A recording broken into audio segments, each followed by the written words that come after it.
Historia número 23. Crecer.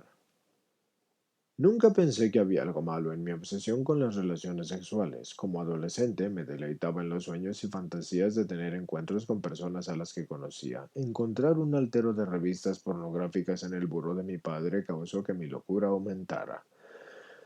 Sentía que era tan malo y tan moralmente equivocado, y sin embargo yo disfrutaba tanto de ver ese material ilícito. Así que a los 12 años conseguí una entrega de periódicos temprano por la mañana y aprovechaba la oportunidad para tener fantasías y exhibirme y para masturbarme afuera. Por supuesto que siempre existía la posibilidad aterradora de que me pescaran, pero de alguna forma la posibilidad de que me humillaran solamente me hacía más atrevido. La masturbación pronto se convirtió en una forma de vida para mí, aunque temía que me pescaran, tomé riesgos cada vez mayores, porque tomar riesgos me hacía sentir que estaba vivo y eso me inducía a tomar aún más riesgos. A los 14 años tuve un encuentro con otro muchacho cuando me quedé a dormir en casa de un amigo. Me angustió pensar que pude haber contraído el SIDA, pero tenía demasiado miedo para hacerme una prueba del SIDA. Mi temor alimentaba mi ciclo adictivo de la actuación como una forma para sentirme a salvo y protegido. Y hacia el final de la preparatoria tuve mi primera relación con una muchacha. Era una muchacha maravillosa y no sabía absolutamente nada acerca de la sexualidad. Así que aproveché la oportunidad de educarla de todas las formas que yo conocía. Así que me aferraba a la idea de que sería virgen cuando yo me casara, pero consideraba que la virginidad se aplicaba solamente en el contexto más estricto. Mientras que no se consumara el coito, yo seguía siendo virgen. Así que durante 2 años y medio presioné a mi novia de la preparatoria para que hiciera más y más de lo que ella no quería hacer. Yo tenía un apetito voraz.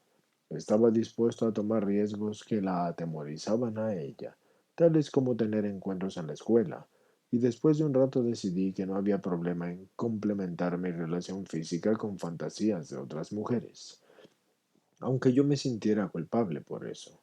No me pareció que fuera un problema ninguno de los asuntos de intimidad presentes en nuestra relación. Creía que éramos la pareja de los cuentos de hadas, pero cuando la mujer de mis sueños me dejó sin explicaciones, poco tiempo después de entrar en la universidad, tuve que reconsiderar mi visión de la vida. Estaba convencido de que yo era una buena persona y que no me podía imaginar por qué me había dejado mi novia, porque ella se lo había perdido. Y eso fue lo que pensé, ella se lo pierde. Mi primer encuentro sexual en la universidad fue un encuentro de una sola ocasión con alguien que ni siquiera me atraía y después me concentré en el recién descubierto mundo de la pornografía que había encontrado en el Internet. Como tenía una conexión de alta velocidad en mi habitación, era capaz de explorar miles de fotos y de historias y de películas pornográficas, y para hacer las historias más interesantes las bajaba del internet y utilizaba mi computadora para cambiar los nombres por aquellos de las personas que yo conocía y buscaba fotos que me recordaban a mis amigos y mis gustos. Y entonces, mis gustos pronto progresaron de la pornografía que no era tan explícita a la pornografía que sí lo era. Era muy explícita. Ocasionalmente me encontraba fotos de personas que definitivamente eran menores de edad, pero yo no podía dejar de mirar, y después de cada sesión de pornografía en mi computadora borraba obsesivamente cada archivo y escondía toda la evidencia y me decía a mí mismo que no me volvería a degradar otra vez. Conforme seguí mis estudios universitarios, avancé en el consejo estudiantil y fui presidente de la organización estudiantil más grande en el plantel, y con frecuencia hablaba en público y alternaba con los directivos de la universidad, así que terminé 2 licenciaturas y me propusieron para una importante beca. Mi alma mater me designó como un graduado sobresaliente y ofreció un banquete en mi honor, y al mismo tiempo estaba yo ganando fama de otro tipo, porque tuve una serie de relaciones con mujeres que fueron vicepresidentas bajo mi presidencia o que eran miembros de mis comités ejecutivos, así que pasaba rápidamente por las relaciones, siempre esperando encontrar un amor verdadero y nunca encontrando nada que me satisfaciera. Con cada relación presionaba para obtener una intimidad sexual con mayor rapidez y con mayor fuerza, así que empecé a tener relaciones sexuales con una mujer por la que yo en realidad no sentía nada. Me emocionaba estar con alguien que haría lo que fuera por complacerme. Tuvimos relaciones sexuales de forma regular y sin protección anticonceptiva, así que temía que se fuera a embarazar y yo tendría que casarme con ella, y sin embargo no me podía contener. Como yo no podía resolver mis sentimientos, intenté establecer una relación con ella, y ahora que contemplo el pasado, creo que ella en realidad me quería. Yo ignoraba cómo se sentía ella y me concentré en mi propia actuación.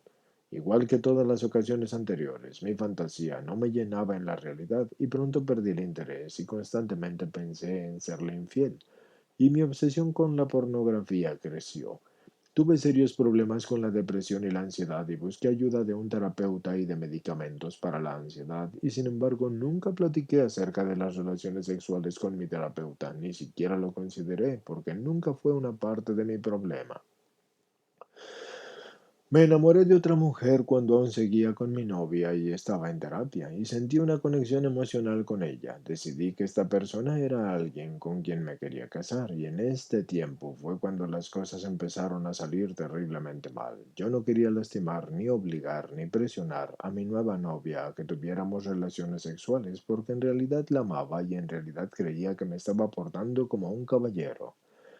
Fue muy firme acerca de no querer tener relaciones sexuales antes del matrimonio, y cada vez que lo platicábamos yo accedía de todo corazón a esperar, y sin embargo aún así la manipulé y obligué a tener relaciones sexuales conmigo, y apliqué una fuerte y constante presión psicológica y emocional a mi amada, haciendo a un lado sus límites y rompiendo sus muros de resistencia con una rapidez asombrosa.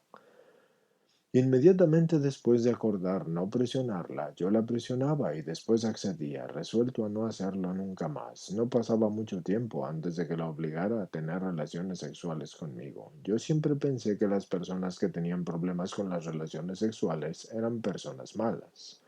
Había algo psicológicamente mal en ellas, particularmente los criminales sexuales. Esos sí que eran un grupo de personas mezquinas.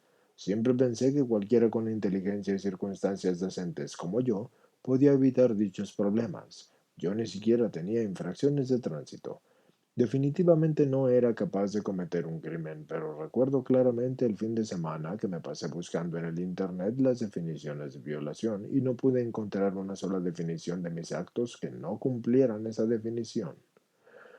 Así que me sentí aterrorizado de que me fuesen a denunciar y de que fuera humillado públicamente y encarcelado. Todavía no me hacía pruebas de enfermedades de transmisión sexual ni de mis relaciones previas. Y por la gracia de Dios que mi novia no me denunció. De hecho, me dijo que aún me amaba y que sabía que había esperanzas para mí. Así que decidimos casarnos y le prometí que jamás me volvería a comportar de esa forma. Un poco de tiempo después lo obligué a tener relaciones sexuales otra vez, seguido de más promesas y manipulación. Parecía que nada de lo que yo hiciera podía romper ese ciclo. Vivía una vida regida por las relaciones sexuales. En los lugares públicos yo miraba embobado a cada mujer que se cruzaba en mi camino. Intenté atisbar en las ventanas de otras personas y me pasé muchas horas al día con la pornografía. En la habitación había obligado y manipulado a mis novias para hacer cosas que ellas no querían hacer. Nunca estaba satisfecho. No sabía si era portador de enfermedades. Y es posible que yo le haya transmitido el VIH a mi prometida. Así que yo pensé en suicidarme. Al fin estaba preparado para admitir que necesitaba ayuda. Alrededor de ese tiempo, mi prometida y yo nos mudamos al otro extremo del país para iniciar nuestras nuevas vidas. Mientras planeábamos nuestra boda, vivimos con los padres de mi novia y yo conseguí un buen trabajo. Una mañana, mientras leía el periódico, en el desayuno, mi prometida me enseñó un anuncio de sexo adictos anónimos, y en este punto yo estaba dispuesto a intentar cualquier cosa, así que decidí asistir a la junta. Desde el momento en que entré por la puerta de mi primera junta, mi vida cambió porque temblé durante la mayor parte de mi primera junta esperando que me juzgara un salón repleto de personas que daban miedo. Pero caí de inmediato y nació la esperanza en mi corazón, en donde yo nunca lo esperé, porque aquí había un salón lleno de gentes como yo, que no solo se estaban recuperando, sino que estaban viviendo vidas felices. Cuando salí de mi primera junta, tuve una sensación de paz que tiene el hecho de haber venido de Dios. Y sabía que iba a ser un camino difícil, pero que de alguna forma sí iba a funcionar. Asistí a 3 juntas antes de regresar al otro extremo del país para mi boda y mi luna de miel. Después de regresar de la luna de miel, misteriosamente dejé de asistir a las juntas y por alguna razón pensé que conocer acerca de la solución era todo lo que necesitaba. Aproximadamente un mes después, casi tuve una actuación y regresé para quedarme en el programa convencido de que yo verdaderamente era impotente. Mi primer punto a tratar en Sexo Adictos Anónimos fue Dios. Siempre fui un ateo arrogante, creyendo que era demasiado inteligente para aceptar la realidad de alguien más. Creía que la fe era una buena cosa para aquellos que tenían una mente inferior y que aceptaban lo que alguien más les decía como si fuera una verdad absoluta. Trataba con desdén a la religión como uno de los problemas más grandes del mundo, y a Dios como si fuera un mito para los débiles. Sin embargo, mis compañeros de SAA reconocían que su recuperación sí se la debían al poder superior de ese Dios en el que yo no creía. Así que estuve dispuesto a dejar que Dios regiera mi vida. A los pocos meses logré una sobriedad inesperada y feliz, aunque todavía pensaba en la actuación, y mi deseo de actuar sobre esos impulsos ya no regía mi vida. Ahora estaba convencido de que un milagro me estaba liberando de mi compulsión de actuar, por lo que yo deseaba aprender lo más que pudiera acerca de mi poder superior. El iceberg de mi arrogancia y de mi desprecio empezó a romperse y a derretirse conforme yo llegué a creer que yo no era el centro del universo. Más bien solo soy una pequeña parte de la gloriosa creación de Dios, que está aquí para hacer la voluntad de Dios y así ayudar a los demás. Conforme estuve dispuesto a tener una mayor fe, mi recompensa fue tener numerosas bendiciones. Encontré que el tiempo que dedico al crecimiento espiritual no es una pérdida de tiempo y participo activamente en una iglesia en donde aprendo de los hombres y de las mujeres de la fe cómo incluir a Dios en todos los aspectos de mi vida. Conforme más aspectos de mi vida van tomando su lugar, he venido a depender en Dios para que Él me guíe y nunca me ha quedado mal. La experiencia espiritual que me transformó tocó todos los aspectos de mi ser y me siento contento en donde estoy y con quien soy. Siento que en realidad yo me conozco a mí mismo y las emociones son una parte importante de mi vida actualmente. Me ayudan a comprenderme a mí mismo y mi relación con el mundo. Cuando siento vergüenza es probable que me haya dañado a mí mismo y realizo un inventario. Cuando siento ira necesito manejar mis rencores. Cuando siento temor hago oración. Cuando siento gratitud, sé que estoy llevando a cabo bien mi programa.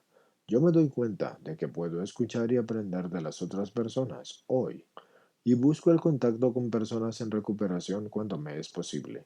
Lo mejor de todo es que hoy considero mi vida y mi experiencia como un don, y mi pasado, por horrible que sea, es una herramienta que yo puedo utilizar para ayudar a otros con problemas similares. Ayudar a otras personas es la mayor alegría de mi vida, y si me concentro en ser agradecido y servicial, Dios me puede utilizar de formas maravillosas.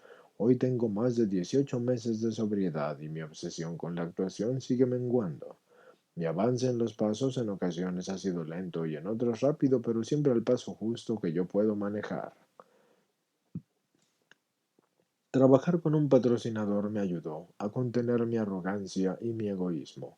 He hecho reparaciones por mi pasado y me apoyo en Dios para el presente, aprendiendo siempre a no temer el futuro. He estado aprendiendo cómo cantar y cómo reír y cómo amar y cómo llorar.